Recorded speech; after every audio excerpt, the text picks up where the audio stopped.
Hey, Coach. Pete was saying earlier that there's not really a difference in preparation when you're having to deal with two different quarterbacks.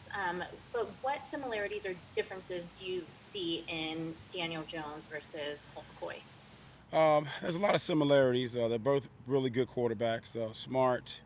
They move the ball well. They use their weapons around them. You might think that Jones might be a little bit more mobile because he has some explosive plays running the football, but Colt hasn't played a whole lot, the last year or so. So this offense is kind of geared for both styles. So I think that both Colt and Jones they'll both be very effective in this style of offense. John? Coach, we Jamal Adams is now up to 6.5 sacks, bunch of tackles. How rare of a player is that does the different things he does? You can use him in coverage. He's Right. blitzing as much as he is. Just pretty unusual player. Well, he's really special. I think he just starts off with his ability to relate to everyone. He's full of energy in the building, in the locker room, especially in the meetings.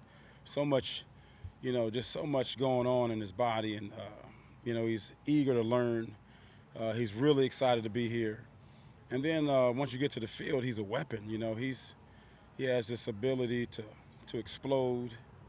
He has this ability to see things before it happens, and he's a playmaker. Whether he's in the coverage, whether he's in the blitz, whether he's covering, he's a playmaker, and the ball always finds him. And he's the type of guy that you want him on the field. So for us, he's pretty rare. Masvida?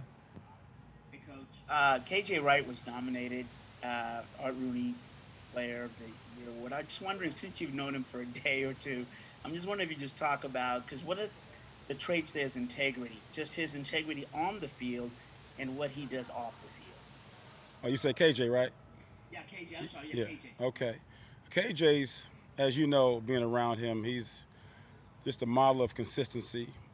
Just on the field, he's has this ability to use all the information he's gathered off the field and make it work for him on the field.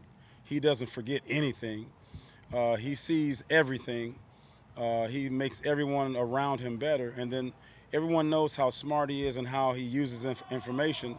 So it makes everyone else try to be like KJ, as far as taking notes, as far as being able to explain the notes in the meeting rooms, as far as being able to communicate it to other people, and then just his growth as a man. It's all connected. Sometimes people think you can just be a football player on the field and a different man off the field. It carries over.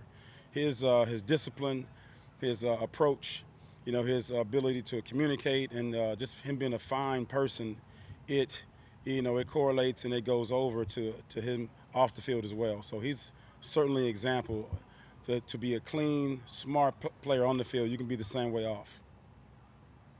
Michael Sean? Hey, Ken, now that you've got Shaq and Trey back playing corner together, kind of what are your expectations for the back end going forward? Well, just to be there, just to stay there. It's a one thing to have them there for one or two plays, but just be there for the duration. The best ability is the durability, to be there down after down and to be dependable.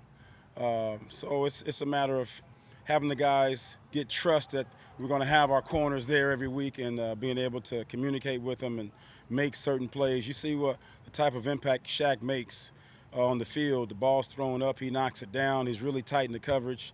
That's a real good feeling to know that when you can play man coverage, and it's going to be a tight blanket coverage, and it's going to be a fight for the ball. That's good to have.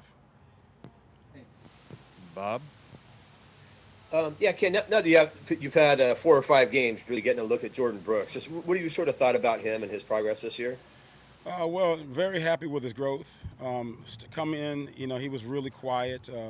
Not quite sure what to expect. Maybe a little intimidated.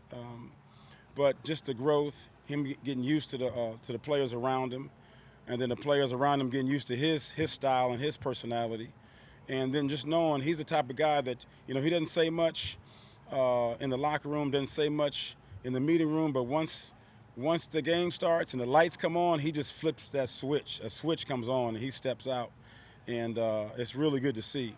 that a player of his caliber and his youth knows when to turn that switch on and off. But he also has to understand that, we practice as hard as we play around here. So it's important to turn that switch on in practice as well. So he's learning our style, but this kid has a really bright future. Joe, fan? Ken, it feels like maybe no one's taken as big a step forward year over year as Poona Ford. I wonder if that's a fair evaluation, maybe what you've seen from him in his growth this year.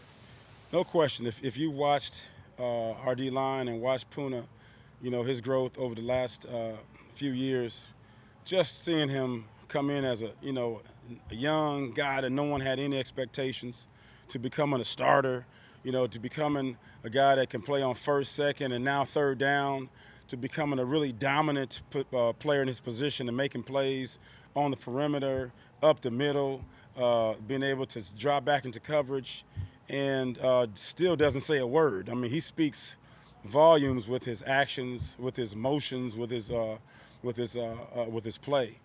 But just watching his growth and he's still ascending. There's still so much more out there for him. He still can develop into a really solid rusher, as well as a run stopper and guy who can really, hit the gaps. So very happy with Poona. He's an amazing person, as you spoke of KJ before, and he's a really, really good player.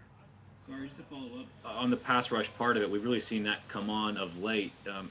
Is that something that you knew he had in him? How does that switch flip for a guy to where really, mid-season it was all of a sudden it's like, wait a minute, what's this guy's getting after the quarterback pretty frequently?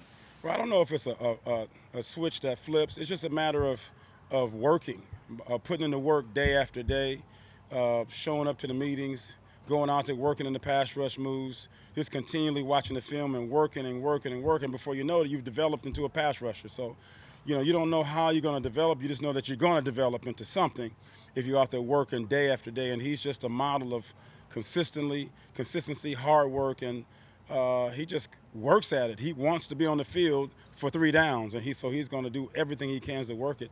Similar to Jay Reed early in his career. He wasn't a third down player, and now he turned into that big sack year 2 years ago, and now he's an every down player. So you see Poona coming in that same mold. Last one for Coach Norton, Brady. Hi, Coach. This is a question from our 49ers reporter. Was wondering. Yeah. He works for ESPN, no, not the 49ers. Over the years, the 49ers have had a lot of top inside linebackers, yourself included. What type of legacy do you think that position has for that franchise? And how does Fred Warner fit into that right now? Well, they've been traditionally able to develop really good linebackers, like you said. It's really fun to watch over the years. And just watching them emerge now as a really strong defense, and watching Warner emerge now, it's fun to watch. Just watching them do the things that he does, even going back to years with Willis and things like that. So they know their linebackers when they see them, and they have a good young one right now. Thanks. Thank you, Coach. Thank you very much.